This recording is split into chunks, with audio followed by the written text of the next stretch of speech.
The Great Pyramid of Giza. We've all seen the pictures, right? It's this massive, timeless monument that feels like we know everything about it. It's been standing there for thousands of years, a story we think has already been told. But what if I told you we've only just scratched the surface? What if the pyramid is only just beginning to talk? I mean, really, think about it. After millennia of study, after tomb raiders and archaeologists have crawled through its passages, what could possibly be left to find inside the most famous building on Earth? It's a totally fair question. The answer, though, is pretty mind-blowing.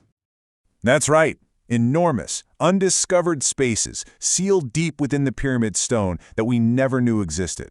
So yeah, the story is far from over. In fact, a whole new chapter is being written right now. And this all came to light thanks to some incredible technology. In 2017, scientists used something called muon radiography, which is kind of like a giant X-ray that uses particles from space to see through solid stone, and they found what they called the Big Void. It's this huge, totally inaccessible space, at least 30 meters long, sitting right above the Grand Gallery. An absolutely stunning find that proves this ancient structure can still hold some very modern surprises. And get this, the discoveries didn't stop there. Just last year, in 2023, another hidden corridor was confirmed, this one 9 meters long, tucked away right behind the main entrance. This proves the Big Void wasn't just a one-off. The pyramid is literally filled with mysteries we're only now, finally, able to see. So before we get totally lost in all these new mysteries, let's kind of get our bearings. What do we actually know is inside this thing? Let's take a quick tour of the pyramid's official layout. Okay, so the inside is this whole network of passages and chambers. You enter, and right away you have a choice.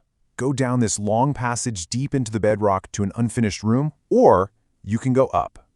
The path up takes you through the ascending passage, past what we call the Queen's Chamber, and into this incredible, soaring room called the Grand Gallery, which leads you to the main event. And this is it. This is the heart of the pyramid. The King's Chamber is just a masterpiece of engineering. It's basically a perfect box of massive granite blocks, placed deep inside the limestone structure. This was meant to be the final, super secure resting place for the pharaoh. Just let that number sink in for a second. 400 tons. The ceiling of the King's Chamber is made of 9 granite slabs that weigh a combined 400 tons. And remember, this is above a hollow room, deep inside the pyramid. I mean, the engineering challenge there is just, it's unbelievable. But for all that incredible effort, for all that work, this is all that's left inside. A single, lidless sarcophagus. It's way too big to have been carried in, which means they had to place it there during construction. And of course, it was found totally empty, looted thousands of years ago, which just adds another layer of mystery to the whole thing. All right, let's head outside, because knowing how complex the inside is makes the sheer scale of the outside even more astonishing. How in the world did they build this thing? The project was so massive, it almost defies belief. Let's just run the numbers, because they're wild. We're talking about an estimated 2.3 million blocks of stone. Total weight, about 6 million tons. To put that in perspective for you, that is more than 10 times the weight of the Burj Khalifa, which is the tallest building in the world today. And its height is just as insane. When they finished it way back around 2600 BC, it was the tallest thing humans had ever built, and it held that title for more than 3,800 years. No other building in human history has even come close to a record like that. So how was this even possible? Well, it wasn't magic. It was a massive national project. They quarried most of the limestone right there on site. But the super important granite for the inner chambers, that was floated 900 kilometers up the Nile from Aswan. And modern research shows it was built by a skilled, paid workforce, not slaves, who put these huge blocks together with a precision we'd be proud of today. Okay, so that brings us to the ultimate question. Why? Why dedicate decades of labor and unbelievable resources to build one single mountain of stone? The answer is actually pretty simple, but also really profound. The Great Pyramid was a tomb. It was built to hold the body of the pharaoh Khufu, and to guarantee his journey into the afterlife was a successful one. It was basically a machine for resurrection, a stairway to the heavens.